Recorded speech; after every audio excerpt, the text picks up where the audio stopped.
Davide, má to mozek a je to blonďaté. Co je to? Asi nějaká blondýnka. Pěkná. Ne, zlatý retriever. A víš, jak to topíš blondýnku? To jsou spory. Dáš ji do bazénu zrcadlo. Já nevím, co máš pořád proti těm blondýnkám. Já náhodou mám kamarádku blondýnku, která není vůbec blbá. Tak to bych chtěl teda vidět. Čau, konci! Ahoj. 90, 60, 90, ahoj, dneska. Já mám takové dilema a potřeba bych ho vyřešit. Víte, vy si jako koupíte časák, jo? Tenka kilo to stojí, jo? A teď jako listujete, jako čtete. A prostě na jedné straně je jako napsaný, jako jak zhubnout 6 kilo za měsíc. A teď ty jako makáš, prostě snažíš se přesně podle toho. Načež si teda na druhé straně přečteš, jakože máš být spokojená sama se sebou. No a teď ty jako nevíš. Třeba já, jakože ty. No a teď prostě, tak mě jako napadlo, že jsme si mohli udělat takovou anketku. Jako holky. Jako která z vás by vyšla z domu jako nenadšená. Normálně se přihlaste pak, jako prostě to musí být úplně bomba, jako nenadšená z domu. Prostě úplně bomba. Tak mě jako napadlo, že ty, co jsou jako nenadšený, tak budou číst jako ty sudý stránky, jakože máš být spokojená sama se sebou. A my, co jsme jako nadšený, tak budeme číst jako ty lichý stránky, jakože jak schubnout 6 kg za měsíc. Prostě úplně bomba. To je hodin. Já musím ke kadeřníkovi. Se mějte, čau, pojďte blond.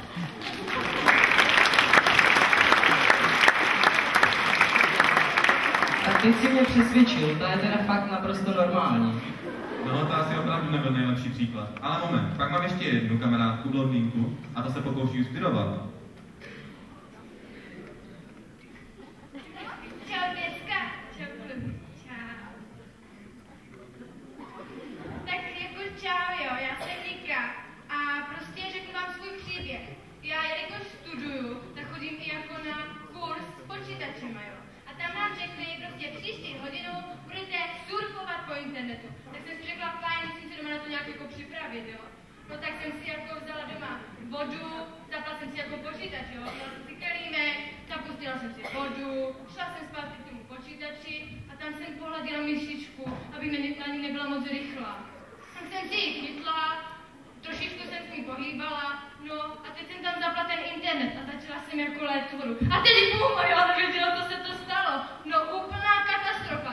Počítač černej, já černá, no a já prostě nechápu, proč to jako bouchlo. Chápete to, kluci? Já to absolutně nechápu, chápete to tady někdo?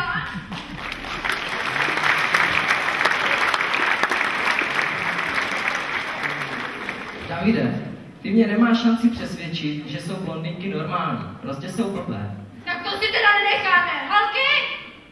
Dejte nám šanci! Dejte nám šanci! Dejte nám šanci!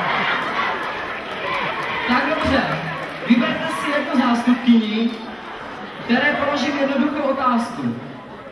Když odpoví správně, všechny vtipy o blondinkách odvoláme, velká omluva v tisku, rádiu, televizi a každá má u mě velkou čokoládu.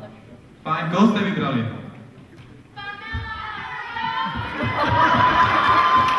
Tak Pavel, pojď. Tady se postav, pekelně se soustřeď. Je to na tobě.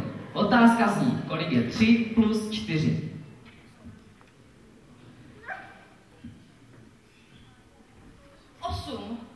To je špatně.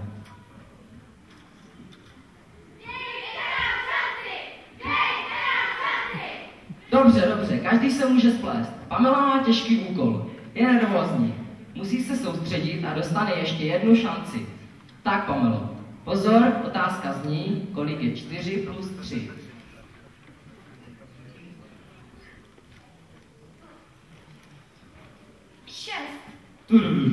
Pamelo, to je zase špatně.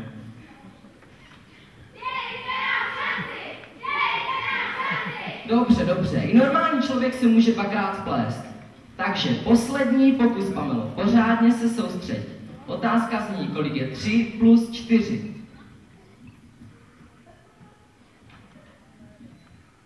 7.